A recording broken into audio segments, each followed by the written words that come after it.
Everyone, my name is Virgin Gaming, and today we are going to be doing a Reddit post video. Now, I stutter, and I pause when I talk on the microphone, so this is going to be a horrible idea, but I'm still going to do it. It's going to be mainly r/entitled parents, which is what this is, so I hope you enjoy. This happened about a year ago, so hopefully I get everything right. I went to my local Microsoft store because they were holding an Overwatch tournament. Even though I don't play it that much anymore, back then Overwatch was my life. Bought owl jerseys and merchandise. I loved it. Anyways, I went to this tournament and I was a part of the Mercy team, by the way. This team had a shared $100 prize pool among 6 people. Wasn't so bad at the time. I would say 6 people, but then a 7th came. EK. The story goes as follows. Me as me, EK as in entitled kid, EM as in entitled mother, E as in Microsoft employee, T1 as in teammate 1, T2 as in teammate 2. EM and EK enter the store. EM, hey, is there a spot still in the tournament? E, unfortunately all 4 teams have been filled. EK's face drops, so does EM's. EM, I'm sorry, what? E, we have no spots left. EM, we'll make room. E, I'm sorry, but these people came earlier. EM, are you saying these people have more priority over my son? All the players heard that and started to get agitated. E, I'm sorry, ma'am. We have another tournament next week on the same day. Would you like to pre-book that? EM, no, we'll be on holidays. EK, what is that kid doing there, pointing at me? EM, yeah, he probably doesn't play the game. EM then marches towards me, and I knew I was screwed. EM, excuse me, but that employee says you are no longer allowed to be in the tournament. Let my son play. EK, yeah, me. He never told me that. EM, well, he told us, so get up. I put my hand up to get the attention of E, and he comes over. E, ma'am, we're gonna have to ask you to leave. Your son has not been given the permission to play. Then EK goes in for a punch. Right in the jaw. To my surprise, the kid was actually quite strong, and I'm a weakling, so it hurt. Not amazingly, but it hurt. EK, eat it. E, alright, I'm gonna have to ask you to leave. EM, he's not getting up though. T1, excuse me miss, but we have been playing this for a couple of days now. On the website it warned you that teams might fill. T2, yeah, sorry, but he has more priority right now over you. We pre-booked 2 days ago. EM, when did I ask for your opinion? T2 then rolls his eyes. EM did not like that. EM, I'm sorry, but that's disrespectful. Say sorry to me now. EK snatches T2's phone and bolts out the room.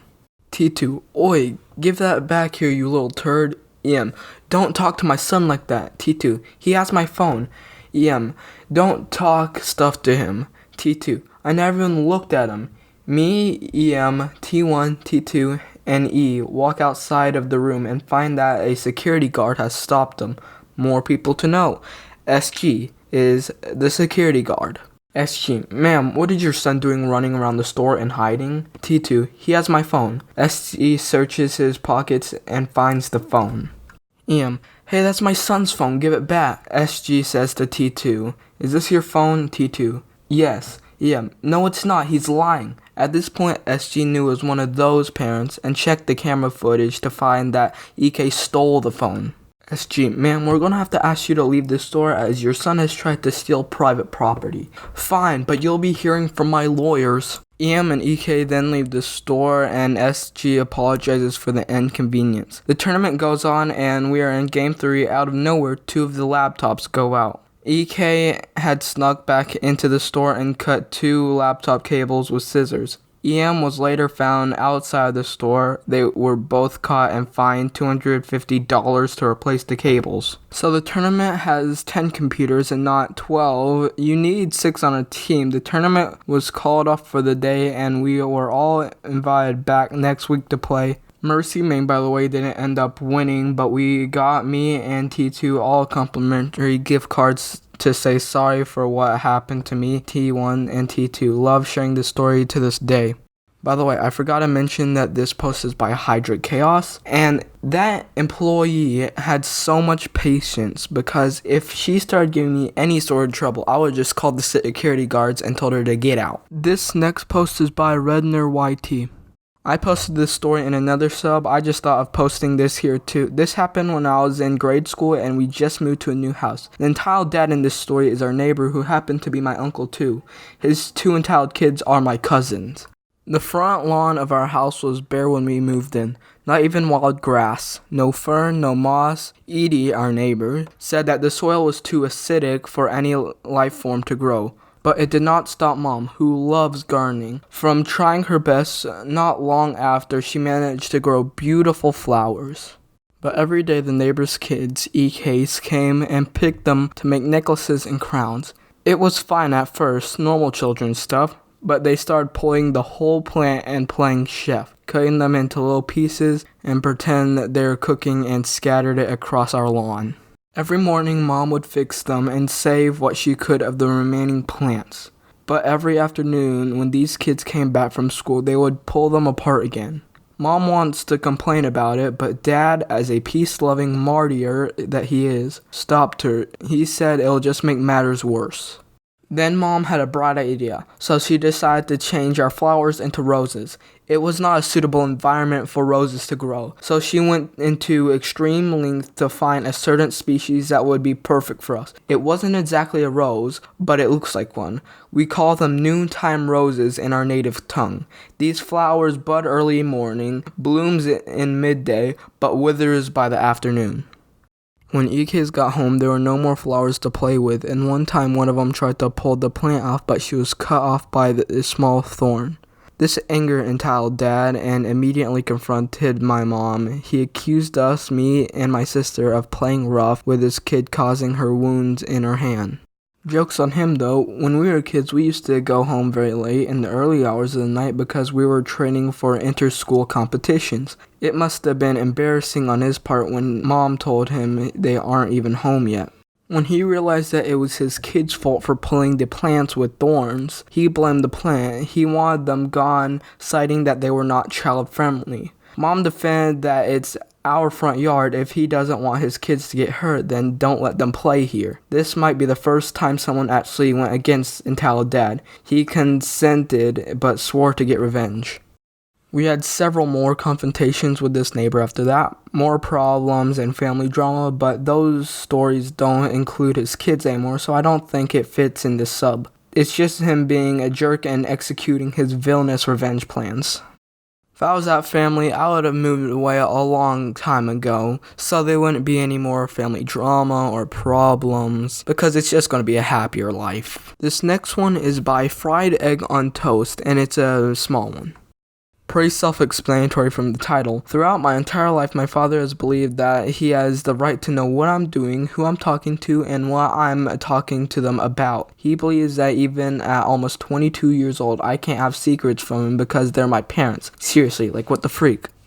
I remember when I was 16-year-old, I was texting my friend about something and he would come up behind me and demand to know who I was talking to and what about. Even when I said it's none of your business, it's private for my friend, he would say because he's my father, I'm not allowed to have secrets, even if it was my friend's secret and not mine.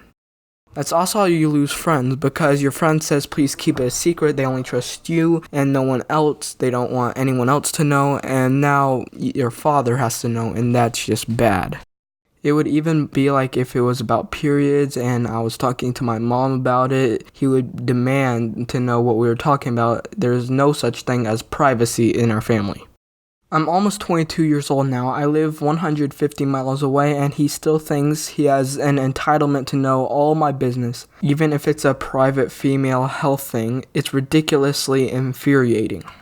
I wouldn't really classify that as an entitled parent, but I would classify it as more as an overbearing parent. This next post is by Carustick J.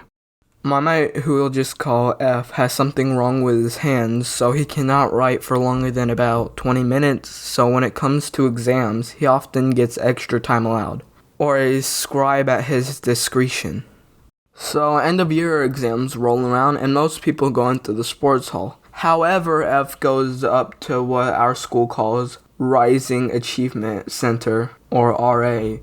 The exam starts and he gets a 25% extra time as outlined in his education plan or whatever it's called. And EK thought it was completely unfair even though he finished within 45 minutes of the exam and slept the other 45. Guessing that he told his mom and she went up to the school. From what F told me, this is what I understand. The conversation took place in RA to the exam officer, who is known as EO. EM, can you explain why these people get extra time and not my son? EO, yeah, all these people here have a plan that says they get extra time, a scribe or a Chromebook. EM, so what? Give my son the time too then. EO, no, he has nothing wrong with him. EM, I'll give you something wrong, mumbling. Consider this a warning. EM took someone's paper and tore it in half. Now, this kid is not able to process thoughts, really, and I'm not sure what he has. I think autism or ADHD. He starts bawling. EM walks out of the room with a huff, feeling unsatisfied. By the way, EK acts like this all the while he gets out of doing homework by making his mom call the school. He broke a window, and because his mom made a storm, they did not have to pay. If most people didn't pay, the school would take them to court. Now I think that mom just scarred a special needs kid, which is not right. I would just kick them out of the school right away. But I hope you enjoyed the first episode of the Reddit series. Probably going to be a series. So I'll see y'all later.